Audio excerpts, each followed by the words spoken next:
दिल्ली में उठी कोरोना की तीसरी लहर। 24 घंटे में 10,665 बीमार, 8 मरीजों की मौत। सरकार ने रद्द की छुट्टियां। दिल्ली में संक्रमण दर बढ़कर 11.88%, 14 मई 2021 के बाद सबसे ज्यादा। दिल्ली सरकार ने अस्पतालों में बेड्स बढ़ाने के दिए निर्देश। 9 अस्पतालों में करीब 1,000 बेड्स आरक्षित। मुंबई में भी कोरोना का कहर। 24 घंटे में 15,166 नए केस, 3 की मौत। महाराष्ट्र में एक दिन में 26,538 नए मामलों से मचा कोहराम। ओमिक्रॉन के भी 144 नए मरीज। कौडेलिया क्रूज शिप में 1,827 यात्रियों में से 143 को कोरोना। पहले ही 66 लोगों में संक्रमण की हो चुकी है पुष्टि। मुंबई के सरकारी अस्पतालों में कोरोना का शिकंजा। अलग अलग अस्पतालों में करीब 160 डॉक्टर संक्रमित। पश्चिम बंगाल में भी फूटा कोरोना बम। 24 घंटे में 14,000 से ज्यादा बीमार। कोलकाता में 6,170 नए मरीज। देश में ओमिक्रॉन से पहली मौत। राजस्थान के उदयपुर के 73 साल के मरीज ने तोड़ा दम। बिहार में 24 घंटे में कोरोना के 1,659 नए केस। सबसे ज्यादा पटना में मिले 1,015 मरीज। यूपी में भी 24 घंटे में डबल से ज्यादा हुआ कोरोना मरीजों का आंकड़ा। 2,038 बीमार। यूपी में आज से नाइट कर्फ्यू। 10वीं तक के स्कूल 16 जनवरी तक बंद। यूपी के बड़े शहरों में कोरोना ने फैलाया जाल। लखनऊ में 288, नोएडा में 551, गाजियाबाद में 255, मेरठ में 110 और प्रयागराज में 136 नए मरीज। मध्य प्रदेश में कोरोना की एक और गाइडलाइन। स्कूल 50% क्षमता के साथ खुलेंगे। शादी में 250 और अंतिम संस्कार में 50 लोगों को ही अनुमति। मध्य प्रदेश में 24 घंटे में कोरोना के 594 केस। इंदौर और भोपाल में संक्रमण ज्यादा। राजस्थान में 8वीं तक के स्कूल 17 जनवरी तक बंद। 55 साल के ऊपर और गर्भवती महिलाओं को वर्क फ्रॉम होम। राजस्थान में एक दिन में मिले 62 नए ओमिक्रॉन के मरीज। अकेले जयपुर में 52 संक्रमित। कुल आंकड़ा पहुंचा 236। गोवा में भी नहीं थम रही संक्रमण की दर। 8 और नए ओमिक्रॉन मरीज। रांची के रिम्स अस्पताल में 179 स्टाफ कोरोना संक्रमित। करीब 1400 का हुआ टेस्ट। झारखंड में भी कोरोना की रफ्तार हुई तेज। 3,553 नए मरीजों से हड़कंप। चेन्नई में एक दिन में 2,481 नए कोरोना केस। 9 मरीजों ने तोड़ा दम। छत्तीसगढ़ में बढ़ते कोरोना मामलों पर सरकार ने लगाई पाबंदी। रायपुर में रात 9 बजे से सुबह 6 बजे तक नाइट कर्फ्यू। असम में कोरोना का बड़ा खौफ। 24 घंटे में 591 नए मामले दर्ज। 2 ओमिक्रॉन से संक्रमित। यमुनानगर में 7 नए ओमिक्रॉन से बढ़ी टेंशन। 9 स्कूली बच्चे भी निकले कोरोना पॉजिटिव। जम्मू कश्मीर में रियासी के माता वैष्णो देवी यूनिवर्सिटी के बुधवार को 145 छात्र पाए गए संक्रमित। अब तक 189 लोगों में वायरस। 3 दिन में 15 साल के ऊपर के 1 करोड़ से ज्यादा बच्चों को लगा कोरोना का टीका। दिल्ली में बारिश के बावजूद दिखी लंबी लाइन। पटना के एनएमसीएच में डॉक्टर स्टाफ मिलाकर 227 लोग हुए कोरोना संक्रमित। 1 की मौत। मध्य प्रदेश के इंदौर में अब तक 241 बच्चे कोरोना संक्रमित। प्रशासन मुस्तैद। सिलीगुड़ी में एक मेडिकल कॉलेज के प्रिंसिपल सहित 57 स्टाफ कोरोना संक्रमित। सांसद बाबुल सुप्रियो कोरोना ठीक होने के बाद अस्पताल से हुए डिस्चार्ज। तीसरी बार कोरोना की चपेट में आए बाबुल। पंजाब के फिरोजपुर जिले में पीएम मोदी की सुरक्षा में बड़ी चूक। हुसैनीवाला से पहले अचानक रोका गया काफिला। हुसैनीवाला से 30 किलोमीटर पहले रास्ते पर प्रदर्शन कर रहे थे लोग। करीब 20 मिनट तक फ्लाईओवर पर फंसे रहे प्रधानमंत्री। बिना आगे बढ़े वापस लौटे पीएम। बठिंडा एयरपोर्ट पर अधिकारियों को कहा अपने सीएम को थैंक्स कहना कि मैं बठिंडा एयरपोर्ट तक जिंदा लौट पाया। पहले हेलीकॉप्टर से हुसैनीवाला आने का था पीएम मोदी का कार्यक्रम। बारिश की वजह से सड़क मार्ग से जाने का हुआ फैसला।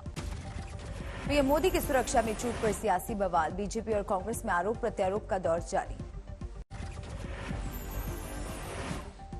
बीजेपी अध्यक्ष जेपी नड्डा का ट्वीट। लिखा, हम ऐसी घटिया मानसिकता को पंजाब की तरक्की में नहीं बनने देंगे बाधा। पंजाब बीजेपी अध्यक्ष अश्विनी शर्मा का आरोप, घटना के पीछे चन्नी सरकार की साजिश। आज राज्यपाल से करेंगे मुलाकात।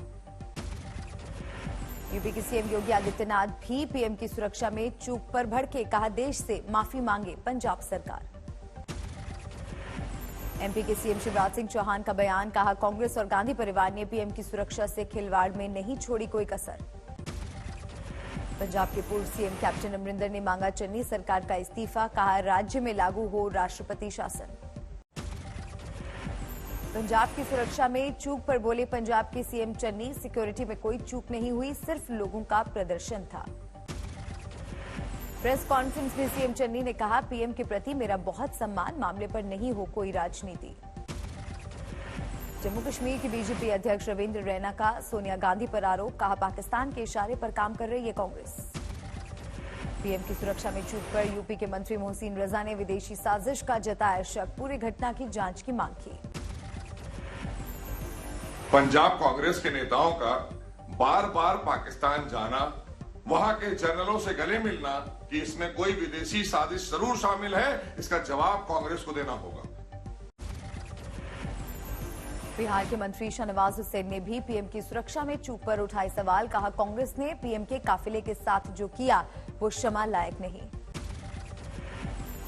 इतनी ओछी गिरी हुई हरकत किसी पार्टी ने देश के प्रधानमंत्री के साथ नहीं की होगी जो आज कांग्रेस पार्टी ने की।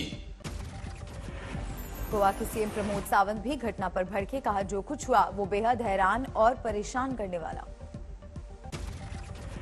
पीएम की सुरक्षा में चूक पर कांग्रेस के नेता दिग्विजय सिंह का बयान, कहा भीड़ नहीं आई तो बहानेबाजी की जा रही है। फिरोजपुर की घटना पर हरियाणा कांग्रेस का ट्वीट, लिखा दुनिया के सबसे बड़े गणतंत्र के प्रधानमंत्री को 200 लोग भी सुनने नहीं आए, साहब के लिए अंगूर खट्टे। गृह मंत्री अमित शाह ने पंजाब सरकार से मांगी घटना की पूरी रिपोर्ट, गृह मंत्रालय ने भी पीएम की सुरक्षा में चूक का मामला माना। पंजाब सरकार पर केंद्र का बड़ा आरोप, सरकार के सूत्रों की खबर, पंजाब पुलिस और तथाकथित प्रदर्शनकारियों की मिलीभगत। केंद्रीय मंत्रियों का सवाल, सिर्फ पंजाब पुलिस को ही थी पीएम के रूट की जानकारी, पुलिस का ऐसा बर्ताव कभी नहीं देखा। दिल्ली में कांग्रेस अध्यक्ष सोनिया गांधी के घर के बाहर पंजाब के शिक्षकों का प्रदर्शन, हाथ में गुलाब लेकर जताया विरोध। स्वास्थ्य मंत्रालय के साथ ईसी की बैठक, सूत्रों की खबर, मीटिंग के बाद जल्द हो सकता है 5वां विधानसभा चुनाव का ऐलान। दिल्ली एनसीआर में बारिश और तेज हवा ने बढ़ाई ठंड, अगले 48 घंटे बारिश की आशंका। लगातार बारिश से माता वैष्णो देवी भवन के पास भूस्खलन, बाल बाल बचे श्रद्धालु। गंगोत्री धाम में फिर शुरू हुई तेज बर्फबारी, सैलानियों की बढ़ी मुश्किलें। चंबा में भी ताजा बर्फबारी से लोगों की बढ़ी मुश्किलें, पारा और लुढ़का। चक्राता के ऊंचाई वाले इलाकों में फिर शुरू हुई बर्फबारी, सैलानियों के आने से कारोबारी खुश। मंडी में बर्फबारी से आम लोगों की बढ़ी मुसीबत, सैलानियों की मौज। मनाली में रुक रुक कर बर्फबारी जारी, मॉल रोड पर मस्ती करते दिखे सैलानी। जनवरी में पहली बार जोजिला पास पर आवाजाही शुरू, बॉर्डर रोड ऑर्गेनाइजेशन ने खोली सड़कें। लद्दाख में भी भारी बर्फबारी, तापमान -21 डिग्री पहुंचा।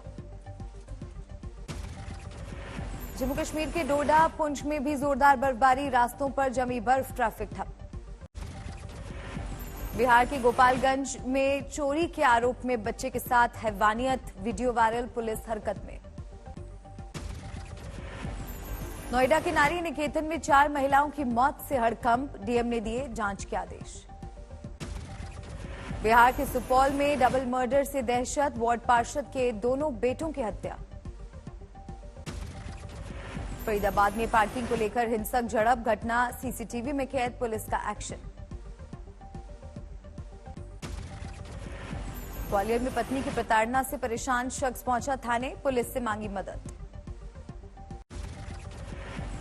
महाराष्ट्र के चंद्रपुर में मछली के जाल में फंसा भारी भरकम अजगर, बाद में जंगल में छोड़ा।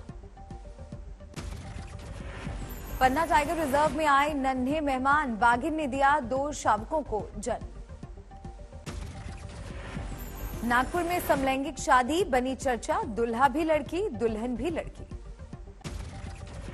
सौरव गांगुली ने बीसीसीआई के सभी यूनिट को लिखी चिट्ठी, कोविड के चलते सभी टूर्नामेंट को किया स्थगित।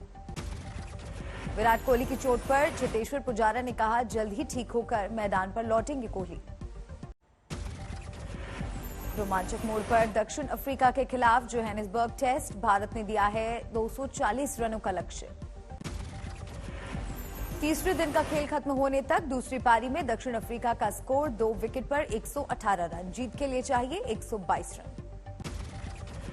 भारत की दूसरी पारी 266 रन पर सिमटी, चेतेश्वर पुजारा और अजिंक्य रहाणे ने खेली अर्धशतकीय पारी। हनुमा विहारी 40 रन पर नाबाद, ऋषभ पंत समेत भारत के 3 बल्लेबाज 0 पर आउट। दक्षिण अफ्रीका के रबाडा, एनगिडी और जॉनसन ने झटके 3-3 विकेट, ओलिवर के खाते में 1 विकेट। लोकल सर्कल के सर्वे में 66% लोगों ने की डेस्क जॉब के लिए वर्क फ्रॉम होम को अनिवार्य करने की वकालत। सर्वे का दावा 58% लोगों को अभी भी ऑफिस में बुलाया जा रहा है। एचडीएफसी के अर्थशास्त्रियों के मुताबिक जनवरी से मार्च तिमाही में ओमिक्रॉन के असर से विकास दर 30 बेसिस पॉइंट्स घट सकती है। पहले 6.1% था जनवरी से मार्च का ग्रोथ अनुमान। अगली मॉनेटरी पॉलिसी में ब्याज दरों में बढ़ोतरी का फैसला टाल सकता है आरबीआई। ओमिक्रॉन के खतरे के मद्देनजर रेपो रेट में बढ़ोतरी से आरबीआई के बचने का अनुमान। वर्क फ्रॉम होम के लिए एचआरए में कटौती समेत बाकी प्रावधानों के साथ जल्द ही नई नीति जारी करेगी सरकार। वर्क फ्रॉम होम के ड्राफ्ट में उत्पादन, माइनिंग और सर्विस सेक्टर के कर्मचारी। कच्चे तेल की कीमतों में $7 प्रति बैरल से ज्यादा की कमी के बावजूद तेल कंपनियों ने नहीं घटाए दाम। मुनाफाखोरी में लगी कंपनियों के पास ₹8 प्रति लीटर घटाने की गुंजाइश।